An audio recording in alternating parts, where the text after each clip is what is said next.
Jorinda and Joringel, a fairy tale by the Brothers Grimm.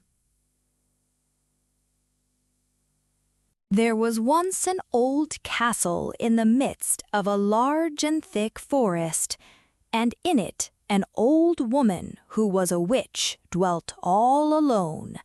In the daytime she changed herself into a cat or a screech owl, but in the evening she took her proper shape again as a human being. She could lure wild beasts and birds to her, and then she killed and boiled and roasted them. If anyone came within 100 paces of the castle, he was obliged to stand still and could not stir from the place until she bade him be free. But whenever an innocent maiden came within this circle, she changed her into a bird and shut her up in a wickerwork cage and carried the cage into a room in the castle. She had about 7,000 cages of rare birds in the castle. Now, there was once a maiden who was called Jorinda, who was fairer than all other girls. She and a handsome youth named Joringel had promised to marry each other. They were still in the days of betrothal, and their greatest happiness was being together. One day, in order that they might be able to talk together in quiet, they went for a walk in the forest. "Take care," said Joringel, "that you do not go too near the castle." It was a beautiful evening. The sun shone brightly between the trunks of the trees into the dark green of the forest, and the turtle-doves sang mournfully upon the young boughs of the birch trees. Jorinda wept now and then.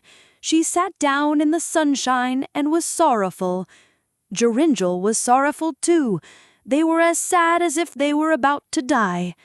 Then they looked around them and were quite at a loss, for they did not know by which way they should go home.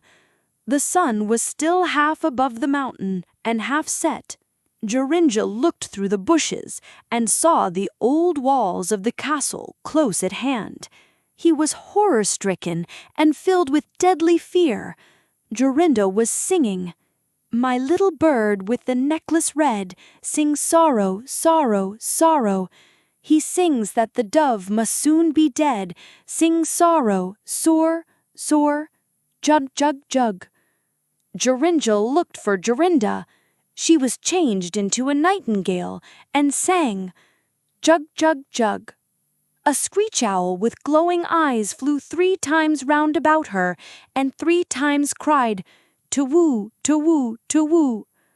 Joringel could not move. He stood there like a stone, and could neither weep, nor speak, nor move hand or foot. The sun had now set.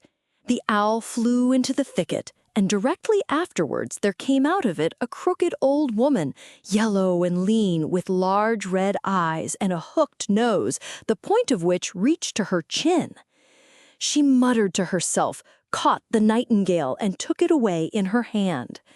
Joringel could neither speak nor move from the spot. The nightingale was gone. At last the woman came back and said in a hollow voice, "Greet thee, Zachiel. If the moon shines on the cage, Zachiel, let him loose at once." Then Joringel was freed. He fell on his knees before the woman and begged that she would give him back his Jorinda, but she said that he should never have her again, and went away. He called, he wept, he lamented, but all in vain. "Ah, what is to become of me?" Joringel went away, and at last came to a strange village. There he kept sheep for a long time. He often walked round and round the castle, but not too near to it. At last he dreamt one night that he found a blood-red flower, in the middle of which was a beautiful large pearl, that he picked the flower and went with it to the castle, and that everything he touched with the flower was freed from enchantment. He also dreamt that by means of it he recovered his Jorinda. In the morning when he awoke, he began to seek over hill and dale if he could find such a flower. He sought until the 9th day, and then, early in the morning, he found the blood-red flower. In the middle of it there was a large dewdrop as big as the finest pearl. Day and night he journeyed with this flower to the castle.